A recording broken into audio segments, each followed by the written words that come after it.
Lucy and John. It was a bitterly cold night when I returned home from work, the biting wind cutting through my coat as I fumbled for my keys. As I stepped into the dimly lit hallway, the familiar scent of old wood and the distant memories of our love hung in the air. This was our home, or at least it used to be. Lucy and I had been married for nearly a decade, and lately the warmth that had once enveloped us had turned into a shroud of icy distance. Our relationship was strained, with arguments and silence replacing the laughter and intimacy we once shared. It felt as though we were living in the remnants of a love that had withered away.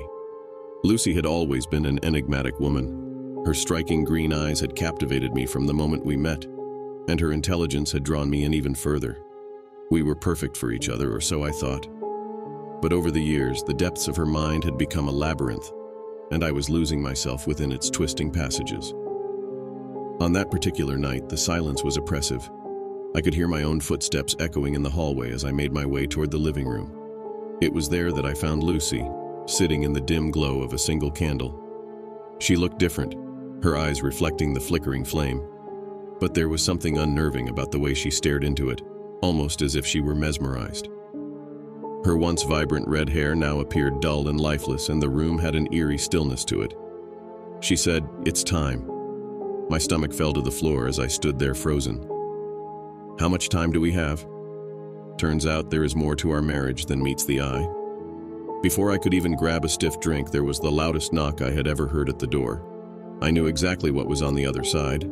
Lucy had already grown numb to our yearly guest, but just the thought of his visit sent a chill down my spine.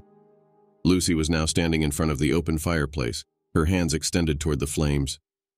Her fingers were inches from the dancing fire, but she didn't seem to feel the heat. I rushed over to her, my concern turning to alarm. "Lucy, what are you doing? You'll burn yourself," I yelled, pulling her away from the fire. She turned to me, her eyes devoid of any emotion. "You don't understand, John," she whispered.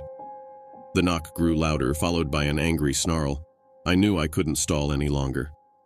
I took a deep sigh as I gripped the door handle. And then I saw it. A shadowy, beastly figure, tall and foreboding, emerged from within the doorframe.